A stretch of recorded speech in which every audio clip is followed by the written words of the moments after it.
రేవంత్ రెడ్డి ముఖ్యమంత్రి కాగానే రాష్ట్రంలో ఆయన ఫస్ట్ టైం మాట్లాడిండు. ఆయన స్పష్టంగా ఏం చెప్పిండంటే తెలంగాణలో కేసీఆర్ ఆనవాళ్ళు లేకుండా చేస్తాము అని చెప్పి రేవంత్ రెడ్డి ప్రకటించిండు. తెలంగాణలో కేసీఆర్ ఆనవాళ్ళు అనగానే మొట్టమొదటిసారిగా మా వర్గాలకు సంబంధించి రాష్ట్రం అంతా కూడా గుర్తుకొచ్చేటి ఏంటంటే గురుకులాలు.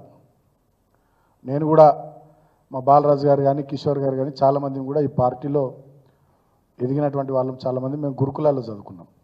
ఇందాక ప్రవీణ్ గారు చెప్పినట్టుగా నేను రుక్మాపూర్లో చొప్పదండి మండలం కరీంనగర్ జిల్లా అక్కడ నేను ఇంటర్మీడియట్ వరకు చదువుకున్నా.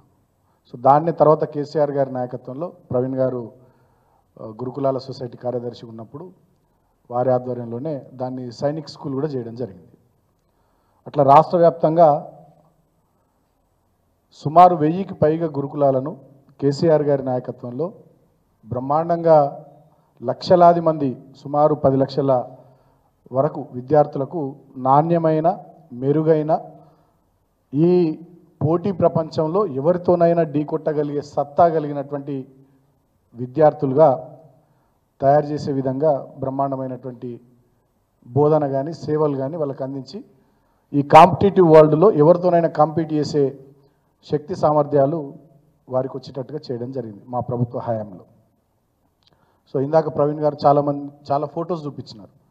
మాలావత్ పూర్ణ ఆనంద్ లాంటి వాళ్ళు ఎవరెస్ట్ శిఖరం ఎక్కడం కానీ, వేలాది మంది పిల్లలు డాక్టర్లు ఇంజనీర్లు కావడం కానీ, కొంతమంది పైలట్లు కావడం కానీ, అదేవిధంగా అబ్రాడ్లో ఈ గురుకులాల్లో చదువుకున్నటువంటి పిల్లలు మళ్ళీ తర్వాత హయ్యర్ ఎడ్యుకేషన్లో ఇబ్బంది పాలు కాకుండా అంబేద్కర్ ఓవర్సీస్ స్కాలర్షిప్ కూడా కేసీఆర్ గారు తీసుకొచ్చి 20 లక్షల రూపాయలు ఎవరైతే అబ్రాడ్లో చదువుకుంటారో వాళ్ళకు కూడా అందించేటటువంటి కార్యక్రమం చేయడం వల్ల ఈ గురుకులాల్లో చదువుకున్న చాలామంది పిల్లలు కూడా విదేశాల్లో పోయి ఉన్నత విద్యను అభ్యసించారు ఆ అంబేద్కర్ ఓవర్సీస్ స్కాలర్షిప్ ద్వారా. సో అట్ల వల్ల చాలామంది వేరు దేశాల్లో కూడా మంచి స్థాయిలో ఉన్నారు. భారతదేశంలో కూడా చాలా మంచిగా రాణిస్తూ ఉన్నారు.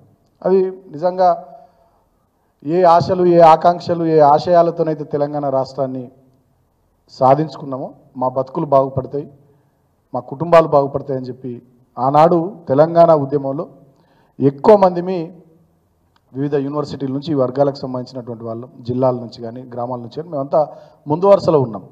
మా ఆకాంక్షలు నిజంగానే నెరవేరేటట్టుగా కేసీఆర్ గారు 9.5-10 సంవత్సరాలు చాలా అవకాశాలు ఈ గురుకులాల ద్వారా ఈ పిల్లలకి ఇవ్వడం జరిగింది. నిజంగా చాలా గొప్పగా కేసీఆర్ గారు చేశారు, ప్రవీణ్ గారు చేశారు. ఇవాళ బాధాకరమైనటువంటి విషయం ఏంటంటే 9.5 సంవత్సరాల మా పాలన అట్లుంటే ఈ 9 నెలల కాంగ్రెస్ పాలనలో రేవంత్ రెడ్డి తన మార్కు చూపిస్తున్నాడు. తన ముఖ్యమంత్రి కాగానే మొదట చెప్పినట్టుగానే కేసీఆర్ ఆనవాళ్ళు లేకుండా చేస్తా అని ఆయన చెప్పినట్టుగానే ఇవాళ గురుకులాలన్నింటినీ కూడా నిర్వీర్యం చేసే కుట్రకు మొదటి రోజు నుండి ఆయన పూనుకున్నాడు. ఎందుకంటే సహజంగానే రేవంత్ రెడ్డి రక్తంలోనే ఫ్యూడలిజం ఉంది, రేవంత్ రెడ్డి రక్తంలోనే పెట్టుబడిదారి విధానం ఉంది, రేవంత్ రెడ్డి రక్తంలోనే నియంతృత్వం ఉంది, రేవంత్ రెడ్డి రక్తంలోనే దేశ్ముఖ్ల ఆలోచనలు ఉన్నాయి. ఈయన ఒక నయా దేశ్ముఖ్ లాగా ఇవాళ తయారై బడుగు బలహీన దళిత గిరిజన వర్గాల వ్యతిరేకిగా మారిపోయి ఇవాళ ఆ వర్గాలు గొప్పగా ఈ గురుకులాల ద్వారా ఎదుగుతున్నారు కాబట్టి వాళ్ళని అణిచేసేటటువంటి కార్యక్రమం, ఆ గురుకులాల్ని నిర్వీర్యం చేయడం ద్వారా దెబ్బగొట్టే కార్యక్రమాన్ని పెట్టుకున్నాడు. అందుకనే మీరు గమనించినట్టయితే ఆయన ఒక ఉపన్యాసంలో చాలా స్పష్టంగా చెప్పిండు రేవంత్ రెడ్డి. ఏమన్నాడు? ఈ గురుకులాల వల్ల మానవ సంబంధాలు దెబ్బతింటున్నాయని అన్నాడు. నేను ఒక మాట అడుగుతున్నా రేవంత్ రెడ్డి, మీ తమ్ముడు ఎప్పుడు అమెరికాలో స్థిరపడ్డాడు? నీ కుటుంబ సంబంధాలు దెబ్బతినలే? మీ కుటుంబాలకి వెళ్ళి మీ వాళ్ళు తరాలకు తరాలు పోయి విదేశాలలో ఉంటే చదువుకుంటే ఉద్యోగాలు చేస్తే అక్కడ స్థిరపడితే మీ కుటుంబాల్లో మానవ సంబంధాలు దెబ్బతినాయి, ఇంకా దగ్గర అవుతాయా? ప్రేమలు పెరుగుతాయా మీకు? అదే ఈ దళిత వర్గాలు, బడుగు బలైన వర్గాలు, గిరిజన వర్గాలు, మైనారిటీ వర్గాలకు సంబంధించినటువంటి ఈ కుటుంబాల నుంచి పిల్లలు ఉండి లేక ఉన్నత చదువులు చదువుకునే స్తోమత లేక ఊళ్ళల్లో ఆర్థిక పరిస్థితి సహకరించక అక్కడి వాతావరణం అనుకూలించక ప్రభుత్వం ఇచ్చినటువంటి ప్రోద్బలంతో పక్క నియోజకవర్గంలోనో పక్క జిల్లాలోనో పక్క మండలంలోనో గురుకులాల్లో చదువుకుంటే ఈ కుటుంబాల్లో మానవ సంబంధాలు దెబ్బతింటాయి. ఏం సిద్ధాంతం చెప్పినావు రేవంత్ రెడ్డి? అద్భుతమైన సిద్ధాంతకర్తవు, మానవ సంబంధాలకు సంబంధించిన అద్భుతమైన సిద్ధాంతకర్తవు నువ్వు. అంతకుముందు కూడా ఎవరు చెప్పుండరు ఇట్లా. అంటే బురద జల్లడం స్టార్ట్ చేసి ఒక థాట్ను ఫ్లోట్ చేసి తెలంగాణ సమాజంలో మెల్లగా మెల్లగా ఆ ఆలోచనను తీసుకొని పోతున్నాడు. గురుకులాల వల్ల మానవ సంబంధాలు దెబ్బతింటాయని ఒకవైపు, ఇంకొక వైపు గురుకులాలను నిర్వీర్యం చేసే ప్రయత్నం. అక్కడ ఆహారం చక్కగా పెట్టరు, భోజనం చక్కగా పెట్టరు, కలుషితాహారం తిని పిల్లలు చనిపోతుంటే పట్టించుకోరు, డాక్టర్లు ఉండరు, ఎవరు చక్కగా అక్కడ సహాయక సిబ్బంది ఉండరు, ఉన్న వాళ్ళకు జీతాలు ఇయ్యరు, జీతాలు ఆపేసిర్రు. ఇప్పుడు ఇక పిడుగులాంటి వార్త, నిన్న రాత్రికి రాత్రి పార్ట్ టైం లెక్చరర్లను సిబ్బందిని సుమారు 2000 పైచీలకు మందిని తొలగించారు. దానివల్ల సెంటర్ ఆఫ్ ఎక్సలెన్స్లు దెబ్బతింటాయి, మ్యూజిక్ కాలేజ్ దెబ్బతింటుంది, అదేవిధంగా 30కి పైగా రెసిడెన్షియల్ డిగ్రీ కాలేజీలు దెబ్బతింటాయి. మహిళా కాలేజీలు దేశంలో ఎక్కడ లేవు. బాబాసాహెబ్ అంబేద్కర్ 125వ జయంతి సందర్భంగా కేసీఆర్ గారు ఈ వర్గాలకు ఇచ్చినటువంటి గిఫ్ట్ అది. ఆ రోజు వారు అనౌన్స్ చేసిర్రు. అవి దెబ్బతింటాయి. సైనిక్ స్కూల్ దెబ్బతింటుంది, సైనిక్ కాలేజ్ దెబ్బతింటుంది. ఇట్లా మొత్తంగా తన చర్యల వల్ల, అంటే ఒక పద్మవ్యూహం లాంటి దాన్ని ఒకటి రచించి ఇవాళ మొత్తం రాష్ట్రంలో ఉన్నటువంటి గురుకులాల వ్యవస్థను నిర్వీర్యం చేసేటటువంటి, దాంట్లో డిగ్రీ గురుకుల కాలేజీల్లో ఈయన సీఎం పేషి ఆధ్వర్యంలో ఉండేటటువంటి కొంతమంది అధికారులతోని దాంట్లో అవినీతి జరిగిందని చెప్పి పేపర్లలో ఇప్పటిదాకా చర్యలు లేవు. ఆ బదిలీల్లో పదోన్నతుల్లో అవినీతి జరిగిందంటే ఇప్పటిదాకా చర్యలు లేవు. ముఖ్యమంత్రి ఒక మాట మాట్లాడు, శాఖ అయిన దగ్గరనే ఉంటుంది. అంటే ఇవాళ అవినీతి, అక్రమాలు, నిర్లక్ష్యము ఇవన్నిటిని కలిపి గురుకులాల్ని దెబ్బకొట్టడం ద్వారా ఆ గురుకులాల్లో నుంచి పిల్లలు వెళ్ళిపోవాలి, అవన్నీ చెల్లాచెదురు కావాలి. మళ్ళా ఉమ్మడి ఆంధ్రప్రదేశ్ రాష్ట్రంలో ఎటువంటి ఉన్నత చదువులకు కానీ మామూలు చదువులకు కానీ నోచుకొని దళిత కుటుంబాలు, బహుజన కుటుంబాలు, గిరిజన కుటుంబాలు ఎట్లుండేనో ఊళ్ళల్లో ఆ పరిస్థితులు తీసుకురావాలనే ఒక ఫ్యూడలిస్టు ఆలోచనతోని, ఒక నయా దేశ్ముఖ్ ఆలోచనతోని రేవంత్ రెడ్డి గురుకులాలను దెబ్బకొడుతున్నాడు. కాబట్టి ఇవాళ నేను తెలంగాణ సమాజంలో ఉండేటటువంటి అన్ని విద్యార్థి సంఘాలకు, ప్రగతిశీల భావాలు ఉన్న ప్రతి ఒక్కరికి, మేధావులకు, అన్ని పార్టీలకు చేతులు జోడించి నేను విజ్ఞప్తి చేస్తూ ఉన్నా. ఎందుకంటే మేము ఆ వర్గాల నుంచి వచ్చినటువంటి బిడ్డలం. దయచేసి అందరూ సహకరించండి, మాకు ఈ కుట్రను తిప్పికొడదాం. ఎందుకంటే లక్షలాది మంది పిల్లలు ఇవాళ మంచిగా మేలి ముత్యాల్లాగా వజ్రాల్లాగా తయారవుతుంటే చూసి ఆయన కళ్ళు మండుతున్నాయి. ఆయన కడుపులో దేవుతున్నట్టు అయింది రేవంత్ రెడ్డికి, తిప్పుతున్నట్టు అయింది రేవంత్ రెడ్డికి, పేగులు తిప్పుతున్నట్టు అవుతుంది. ఈ దళిత వర్గాల పిల్లలు, బీసీ వర్గాల పిల్లలు, గిరిజన వర్గాల పిల్లలు, వీళ్ళు ఎవరెస్ట్ శిఖరం ఎక్కుడైంది, వీళ్ళు పైలట్లు అవుడైంది, వీళ్ళు విమానాలు నడుపుడైంది, వీళ్ళు షిప్పులు నడుపుడైంది, వీళ్ళు వర్జీనియా యూనివర్సిటీలో, వీళ్ళు హార్వర్డ్ యూనివర్సిటీలో, వీళ్ళు ఆక్స్ఫర్డ్లో, వీళ్ళు కేంబ్రిడ్జ్లో గీళ్ళు చదువుడైంది అనేటటువంటి ఆ పెత్తందారి పోకడ, ఆ ఫ్యూడలిస్ట్ ఆలోచనతో రేవంత్ రెడ్డి ఈ గురుకులాలను దెబ్బకొట్టి కుట్ర చేస్తూ ఉన్నాడు. దాంట్లో భాగంగా ఒక కార్యక్రమం కాదు, ఆయన మల్టిపుల్ యాక్టివిటీస్, పార్ట్ టైం ఉద్యోగులను తొలగించడం, తర్వాత బోధనేతర సిబ్బందిని తొలగించడం, అక్కడ ఉండేటటువంటి వాళ్ళకు జీతాలు ఇవ్వకపోవడం, అక్కడ నాణ్యమైనటువంటి భోజనం పెట్టకపోవడం, అక్కడ సరైనటువంటి మెరుగైన సదుపాయాలు కల్పించకపోవడం, శానిటేషన్ కానీ అదేవిధంగా మెడికేషన్కి సంబంధించినటువంటి ఏవి కూడా అందుబాటులో లేకుండా చేయడం, అంటే తద్వారా పిల్లలు వెళ్ళిపోవడం, పేరెంట్స్ భయపడి వాళ్ళని తీసుకొని పోవడం, ఇట్లా అన్ని రకాలుగా మల్టిపుల్ యాంగిల్స్లో ఆయన ఈ గురుకులాల మీద కుట్ర చేస్తూ ఉన్నాడు. మొన్ననే క్షేత్రస్థాయిలో ప్రవీణ్ గారు, మా హరీష్ రావు గారు, మా సబితా ఇంద్రారెడ్డి గారు పాలమాకుల గురుకులం స్కూల్లో అక్కడ విద్యార్థులు ఇబ్బందులు పడుతూ ఉంటే పోయొచ్చినారు, దేవరకొండకు పోయొచ్చినారు. అదేవిధంగా దీన్ని ఇక్కడితో ఆపం మేము, డెఫినెట్గా మా రుక్మాపూర్ కూడా పోతాం. మేము రుక్మాపూర్ సైనిక్ స్కూల్ విజిట్ చేస్తాం, రాష్ట్రంలో ఉండే ఇంకా కొన్ని గురుకులాలు విజిట్ చేస్తాం, ఎక్కడెక్కడ క్షేత్రస్థాయిలో వాటి పరిస్థితులు ఎట్లున్నాయో ఆ విద్యార్థులకు కానీ విద్యార్థుల తల్లిదండ్రులకు కానీ నమ్మకాన్ని కల్పించే విధంగా బీఆర్ఎస్ పార్టీ డెఫినెట్గా కార్యాచరణ తీసుకుంటుంది.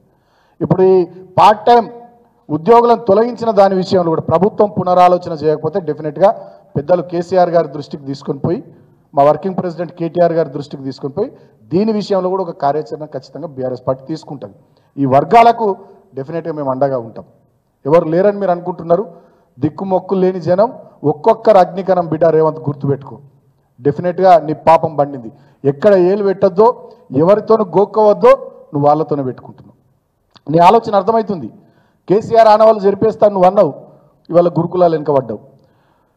లాస్ట్కు ఎంత దారుణం, ఎంత దుర్మార్గమైనది ఈయన పద్ధతి, ఈయన ప్రవర్తన. అంబేద్కర్, డాక్టర్ బాబాసాహెబ్ అంబేద్కర్ ఈ దేశానికి రాజ్యాంగాన్ని అందించాడు.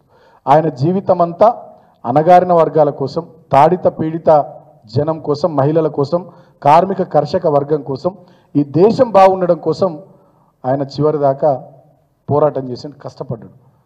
అటువంటి డాక్టర్ బాబాసాహెబ్ అంబేద్కర్ గారి 125వ జయంతి సందర్భంగా ఆనాడు ప్రభుత్వంలో మేము ఉన్నాం కాబట్టి కేసీఆర్ గారు ప్రపంచంలోనే ఎక్కడ లేనటువంటి 125 అడుగుల డాక్టర్ బాబాసాహెబ్ అంబేద్కర్ విగ్రహాన్ని హైదరాబాద్ నడి బొడ్డున పెట్టిండు. అదేవిధంగా కొత్తగా నిర్మించిన తెలంగాణ సచివాలయానికి డాక్టర్ బాబాసాహెబ్ అంబేద్కర్ పేరు పెట్టిండు. ఈయన ఎంత మూర్ఖుడంటే, ఎంత దుర్మార్గుడంటే, ఇప్పటిదాకా ఈయన ఆ 125 అడుగుల డాక్టర్ బాబాసాహెబ్ అంబేద్కర్ విగ్రహం దగ్గరికి పోలే. కారణం ఏంది? కేసీఆర్ గారు పెట్టిరు కాబట్టి పోలే. మరి నేను అడుగుతా ఉన్నా, కేసీఆర్ గారు పెట్టిరు కాబట్టి డాక్టర్ బాబాసాహెబ్ అంబేద్కర్ విగ్రహం దగ్గరికి పోలే. మరి సచివాలయం కేసీఆరే కట్టిండు కదా, దానికి కూడా డాక్టర్ బాబాసాహెబ్ అంబేద్కర్ పేరే పెట్టిండు కదా, మరి బిడ్డ దాంట్లో ఎందుకు కూకుంటున్నావు? కేసీఆర్ ఆనవాళ్ళు జరిపేస్తా, కేసీఆర్ గుర్తులను దుడిచేస్తా అని అంటున్న నువ్వు కేసీఆర్ పెట్టిండు కాబట్టి డాక్టర్ బాబాసాహెబ్ అంబేద్కర్ విగ్రహం దగ్గరికి పోతలేవు. మరి కేసీఆర్ కట్టిన సచివాలయంలో దానికి కేసీఆరే ఆ పేరు పెట్టిండు, డాక్టర్ బాబాసాహెబ్ అంబేద్కర్ పేరు. మరి దాంట్లో ఎందుకు కూర్చుంటున్నావు? అంటే ఒక మతి స్థిమితం లేని వ్యక్తిలాగా ఇవాళ, ఒక కుట్రపూరితమైనటువంటి వ్యక్తిలాగా ఇవాళ ఈ ముఖ్యమంత్రి ప్రవర్తిస్తున్నాను. నేను మళ్ళీ చెప్తా ఉన్నా, కనకపు సింహాసనమున శునకము కూర్చుండబెట్టి దొనరగ పట్టము కట్టిన వెనక శుభముహూర్తాన లగ్నం చేసి దొనరగ పట్టము కట్టిన వెనకటి గుణమేలమాను వినరా సుమతి అన్నట్టుగానే ఉంది.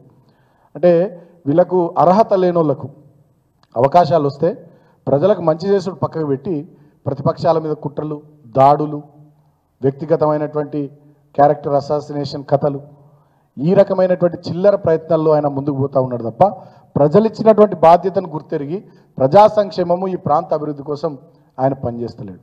ఆయన ఆలోచన విధానం చాలా స్పష్టంగా అర్థమైపోతూ ఉంది.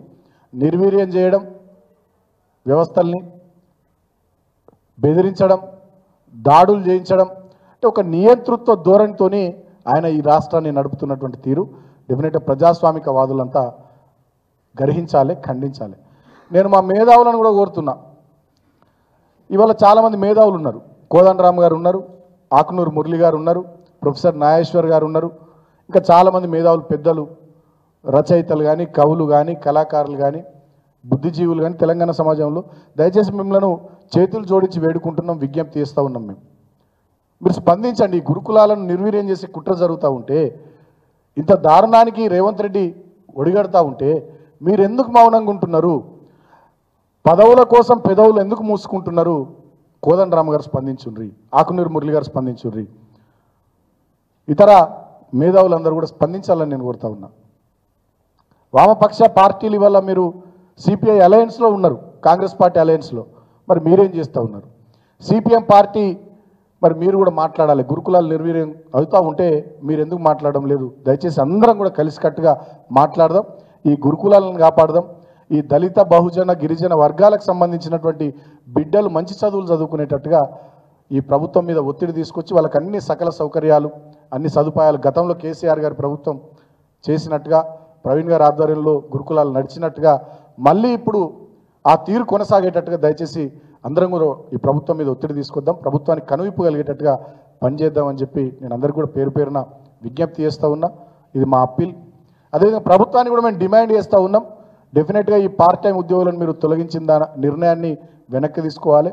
గురుకులాల పరిరక్షణకు, గురుకులాలు గతంలో కేసీఆర్ గారి హయాంలో ఏదైతే స్వర్ణయుగంలో గురుకులాలు వెలుగొందినాయో అలాంటి పరిస్థితులు వచ్చే వరకు గురుకులాల పరిరక్షణకు మీ ప్రభుత్వం నడుం బిగించేంత వరకు డెఫినెట్గా ప్రభుత్వం వెంటబడతాం, వేటాడతాం, మేము వెనుకకు పోం. రేవంత్ రెడ్డి నువ్వు కేసులు పెట్టినా, బెదిరించినా, ప్రవీణ్ కుమార్ గారిని, గోవల్ బాలరాజు గారిని, బాల్క సుమన్ను, మాలాంటి వాళ్ళను కట్టడి చేయాలని చూసినా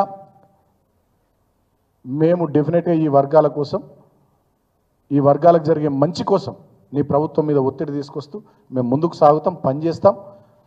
మళ్ళీ డిమాండ్ చేస్తూ ఉన్నాం, నీవు నీ చర్యను ఉపసంహరించుకోవాలి, లేకపోయినట్టయితే డెఫినెట్గా చాలా తీవ్రమైనటువంటి కార్యాచరణ కేసీఆర్ గారితో మాట్లాడి ఒక నిర్ణయం తీసుకొని భవిష్యత్తులో మేము ముందుకు సాగుతాం.